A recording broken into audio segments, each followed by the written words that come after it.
your direction. Don't wake up in the morning and see if something's going to happen. But people who get up like that, nothing does happen. And the days turn to weeks, and the weeks turn to months, and the months turn to years. Years of mediocrity is what causes people to be bitter. If you want to get around bitter and complaining people, get around people who are not seeing much activity.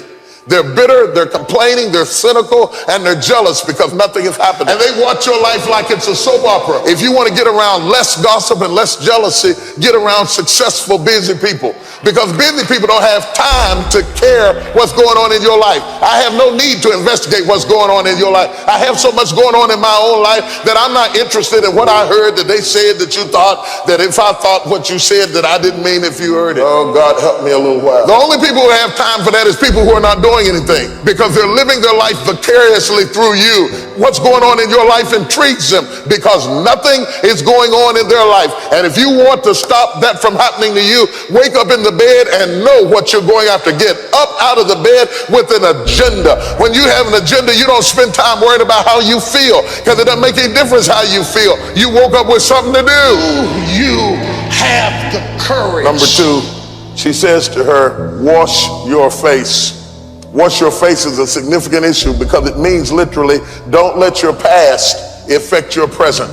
Wash your face means wash everything off you that you collected along your journey and prepare yourself for where you're going. Wash your past off of you so that it doesn't pollute your present. You'd be surprised at the people who have ruined where they are with where they came from. See, the problem with some of y'all, you can never reach forward because you're too busy looking at the past. You're still trying to figure out who did what they did, how they did it, when they said it.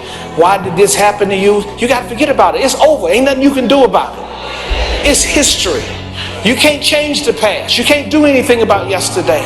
The only thing you can do something about is tomorrow, and you need to be spending the day doing something about what's going to make tomorrow different. You can sit across the table to interview them, and when you start interviewing them, they start talking about what they went through and what they went through on the last job. They just wasn't ready for me, and they just didn't understand my gifting, the person of my caliber. And after a while, you can see bitterness. Leave it in the past. And the whole problem is, regardless of whether they went through a bad experience or not, they've never washed their face.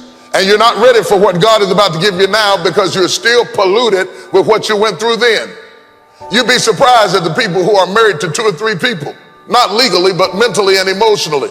You're with Fred, but you're still angry about Jimmy, and you got an attitude about Willie, and now you're with Fred, treating him like he might be Willie. And just in case you haven't, Jimmy used to do that, and you're ruining your present because your past is still active in your life. The old woman taught the young girl, before you go any further, wash your face. Look at somebody, I don't care how clean they are, look them right in the face and say, wash your face. I shouldn't be able to look at you and see your past on your face. Wash it off you. You can't go forward until you wash the past off you. Forgetting those things which are behind. I don't care how long it takes, if it takes laying on the altar, if it takes 6 months, if it takes 6 years, you cannot go forward until you wash your face. You're not ready for Boaz until you wash your face. You got too much stuff on you from yesterday.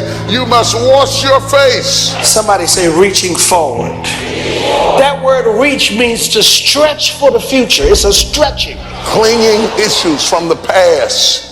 Residue that we can readily detect. It is possible to be delivered from something and still not wash the effects of it out of your lifestyle. I don't care what you got to do to wash your face until people can no longer look at you and determine what you were before. You'd be surprised at the people who can't figure out why their life is being polluted. They've actually been delivered. They've actually gone on in their life, but they fail to wash from their face where they came from, and they look like where they were, and so they're still penalized as if they were where they were. Even though they've come up higher, they didn't wash their face. You got to wash your past off of you, or you will forfeit your opportunity to go forward. And you'll be angry at people and upset at people, but people wouldn't be talking about you if you would just wash your face. Inspiring habits. Naomi told Ruth, wash your face, girl. You can't go to the bed of Boaz looking like a Moabite.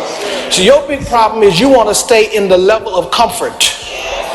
And God's word is to tell you today, he's going to put you in situations and environment that you're not going to be comfortable. Who am I preaching to in here? Somebody tell your neighbor, I might not be comfortable now, but I can get comfortable.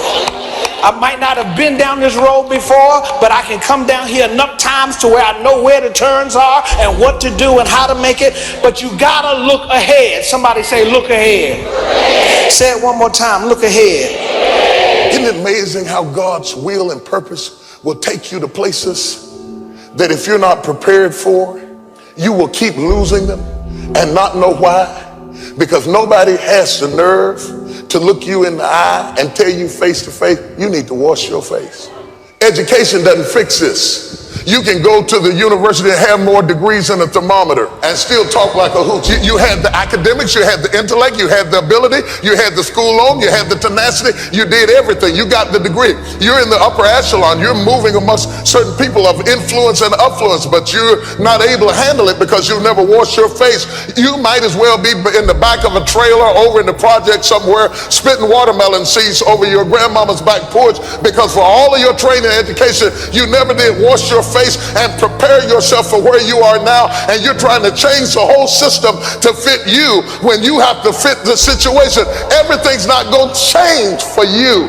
You've got to, oh God, who am I talking to today? What am I trying to tell you? I'm trying to tell you, if you stretch and reach for what you want to do, if you reach out for it, and if you have a mentality to press for it, you can get whatever it is you want to do.